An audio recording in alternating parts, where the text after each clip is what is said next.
애틀랜타 라디오 코리아 11월 5일 금요일 오늘의 한 뉴스입니다. 한국의 제1야당인 국민의힘 대선 후보로 윤석열 전 검찰총장이 최종 선출됐습니다. 최종 종합득표율 47.9%의 윤석열 후보가 6.4%포인트 차로 홍준표 의원을 따돌리며 대선 후보 자리를 차지했습니다. 정치 참여를 선언한 지 4개월여 만에 대선 후보로 우뚝 선 건데요. 윤 후보는 정권 교체로 국민 승리의 시대를 열겠다며 문재인 정권을 겨냥했습니다. 자신의 사전에 내로남불은 없을 거라면서 국민의 지지와 상원에 언제든지 비판과 분노로 바뀔 수 있다는 겸손한 자세로 임하겠다고도 강조했습니다. 여론조사에선 앞섰지만 당원 투표에서 크게 진 홍준표 의원은 국민적 관심을 끌어주는 것이 자신의 역할이었다며 결과를 받아들였고 다른 주자들도 힘을 합치겠다고 화답했습니다. 정권 교체의 사명은 혼자 이룰 수 없는 만큼 원팀을 이뤄달라고 다른 주자들도 끌어안았습니다. 행사장 앞에는 지지자들이 모여 각기 다른 색깔의 풍선을 들고 응원전을 펼쳤습니다. 경선 과정에서는 한때 충돌했던 지지자들도 최종 선출을 앞두고 후보 모두를 연호하며 훈훈한 분위기를 연출했습니다. 윤석열 전 검찰총장이 국민의힘 대선 후보로 최종 선출되면서 부인 김건희 코바나 콘텐츠 대표에게도 관심이 집중되고 있습니다. 김 대표는 경선 기간 다른 여야 후보 부인들과 달리 공개 행보를 하지 않았지만 본선 국면에서는 적절한 시점에 공개석상에 등판할 것으로 전망됩니다. 윤 후보 캠프 관계자는 이날 통화에서 배우자가 본선에서는 필요한 부분 위주로 활동을 하리라는 암묵적인 공감대가 캠프 내에 있다며 당 선대위가 꾸려지면 과거 선례에 맞춰 후보 부인 지원도 이루어질 것이라고 말했습니다. 김 대표는 경선 국면에서 외부 활동을 자제하며 주로 자택에 머물렀던 것으로 알려졌습니다.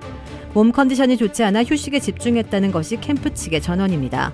다만 캠프 내부적으로는 본선 무대에 대비해 김 대표와 공개 활동 시점이나 방식을 놓고 논의를 해온 것으로 전해졌습니다. 윤 후보의 검찰총장 임명장 수여식 당시 청와대에 동행했을 때 말고는 외부에 좀처럼 모습을 노출하지 않았던 터라 대중의 궁금증도 커진 상황입니다. 이 때문에 방송 인터뷰나 출연 요청도 쇄도하는 것으로 전해지고 있습니다. 김 대표가 전시기획사를 이끌며 꾸준히 사회생활을 해왔던 만큼 커리어 우먼 이미지와 전통적인 정치인 배우자로서의 이미지를 적절히 조화시키는 방안도 내부 검토 중인 것으로 알려졌습니다. 여권에서는 그동안 야권 유력 주자인 윤 후보의 부인인 김 대표에 대해 도이치모터스 주가 조작 의혹이나 논문 표절 의혹 등을 줄기차게 제기해왔습니다. 여기에 일부 유튜버를 중심으로 이른바 줄리 의혹 등 사생활 관련 의혹이 무차별적으로 제기되면서 김 대표는 적지 않게 마음고생을 했던 것으로 전해졌습니다.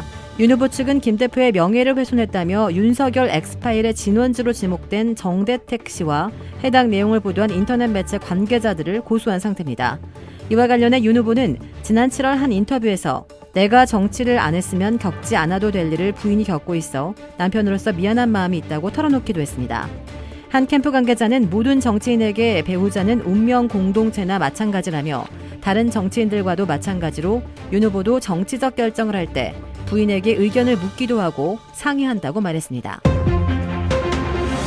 에릭 애덤스 뉴욕시장 당선인이 가상화폐 산업 지원을 위해 첫 석 달치 월급을 비트코인으로 받겠다고 말했습니다. 애덤스 당선인의 이런 언급은 프란시스 수아레스 마이애미 시장이 한 달 월급을 비트코인으로 받겠다고 하자 이에 대응한 것으로 뉴욕이 마이애미와 가상화폐 수도를 놓고 경쟁하겠다는 뜻을 밝힌 것입니다. 애덤스 당선인은 뉴욕이 가상화폐 산업 등 고속 성장하는 혁신 산업들의 중심이 될 것이라고 강조했습니다. 애덤스 뉴욕시장 당선인은 갱단에 들어가 남의 집을 털다 체포됐던 어두운 청소년 시절을 극복하고 경찰에 투신해 20년 넘게 근무했던 이색 경력의 소유자입니다. 제주에서 남편이 말다툼을 하다 부인을 살해하는 사건이 발생했습니다. 피의자 44살 이 모 씨가 아내를 살해한 사건은 어제 오후 5시쯤 선원인 이 씨는 입항한 뒤 새벽부터 술을 마시고 집에 왔고 화가 난 아내와 말다툼하다 흉기로 찔러 숨지게 했습니다. 이 씨는 지난 2019년부터 3년간 가정폭력으로 6차례나 경찰에 신고됐었습니다. 지난해 말에는 아내와 말다툼하다가 둔기로 때리고 죽이겠다고 협박을 해 접근 금지 명령을 받기도 했습니다. 같은 혐의로 재판까지 받아 이 씨는 징역 1년 6개월에 집행유예 2년을 선고받았습니다. 당시 이 씨는 아내가 처벌을 원하지 않는다고 해 실형을 피할 수 있었습니다. 이 씨는 피해자에게 특수상해 등을 저지른 혐의로 징역형 집행유예형을 선고받은 지 2달 만에 살인을 저지른 겁니다. 경찰은 이 씨에 대해 살인 혐의로 구속영장을 신청했습니다. 영국의 한 병원에서 일하던 전기기술자가 34년 전에 살인사건 2건을 자백했습니다.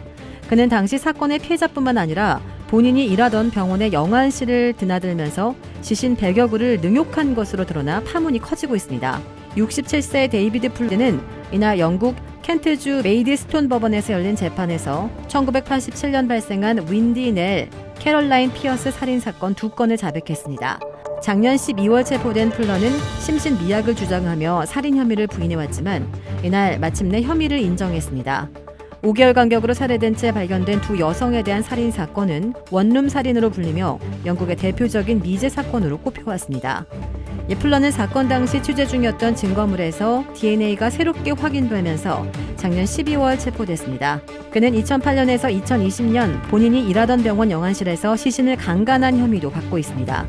플러는 재판에 넘겨지기 전 시신 능욕 51건에 대해서는 범행을 인정한 상태입니다. 경찰은 피해자 수가 100명 이상인 것으로 보고 있습니다. 도라빌에 위치한 유명 골프 브랜드 공식 딜러 노스크레스트 골프샵이 새롭게 확 바뀌었습니다. PGA 프로골퍼가 내 몸에 꼭 맞는 골프채를 추천해드립니다. 노스크레스트 골프. 주택 구매뿐만 아니라 커머셜, 웨어하우스, 비즈니스 건물까지 부동산계의 큰손 이주환 부동산. 크레딧 카드 빚 최대 80%까지 탕감. 크레딧은 지켜드리고 빚은 줄여드리는 O3 컨설팅이 오늘의 한 뉴스를 후원합니다. 이상 애틀란타 라디오 코리아 11월 5일 금요일 오늘의 한 뉴스의 고지선이었습니다.